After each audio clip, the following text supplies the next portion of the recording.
Hi everyone, welcome on this Good Friday with us online. I'm coming from you from my dining room table, and the reason why I wanted to come to you from here is because what this represents, Jesus, what he was doing Good Friday, it was around not necessarily a table like this, but a meal.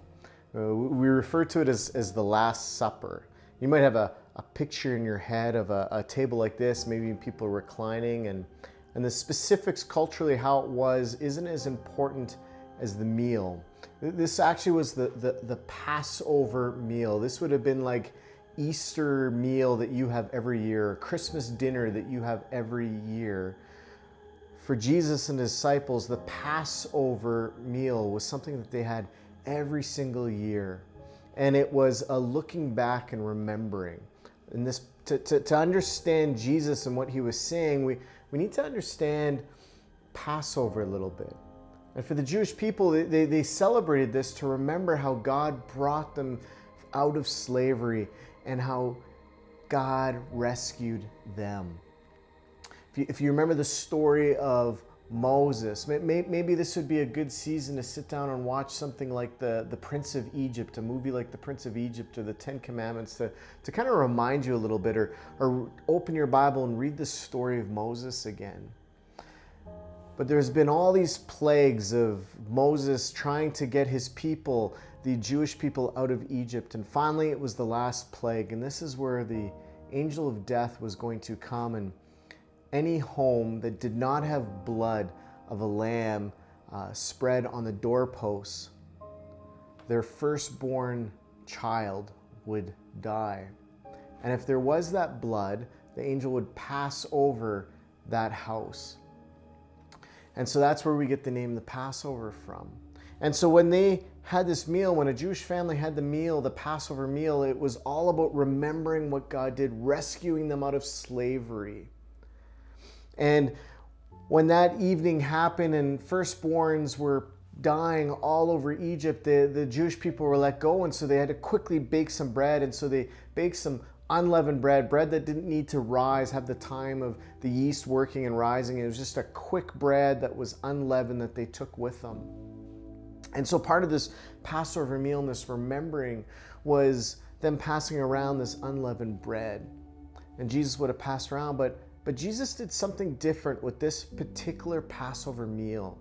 Instead of looking back at what God did for Israel at that moment of coming out of slavery, Jesus was using it to look forward what God was going to do for all people and to bring them out of slavery.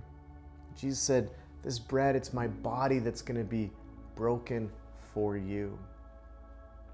And then we know with the blood of on the doorposts of a lamb and the angel of death passing over, and also in Jerusalem at that time, all the Jewish people would be coming for the Passover, and they would be bringing lambs to be sacrificed for their sin.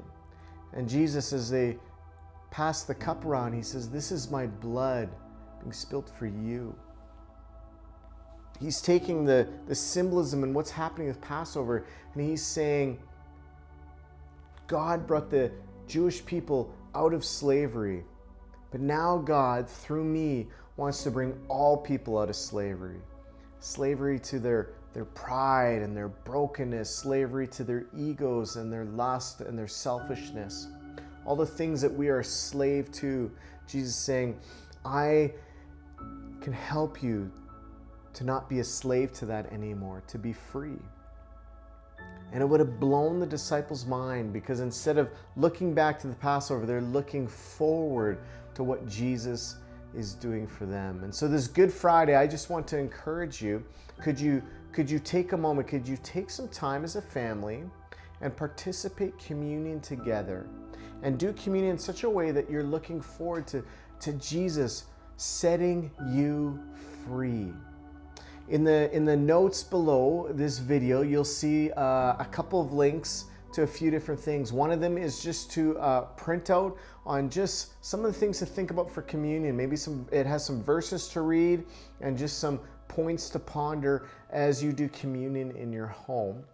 So I encourage you to either digitally look at that or print it out and look at it. You'll also see 2 links of just the 2 recipes for unleavened bread. And I just, maybe it'd be something fun to do this weekend. Yourself or as a family, cook some unleavened bread, maybe even use that for your communion.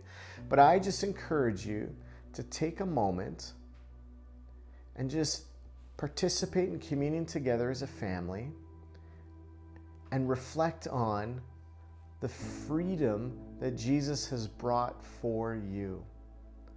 So thank you for joining us, and I just really want to encourage you this Sunday, for Easter Sunday, it can be here online, on Zoom, or you can come in person. All the details are on the church's website. So thank you so much, and we'll see you soon. Bye.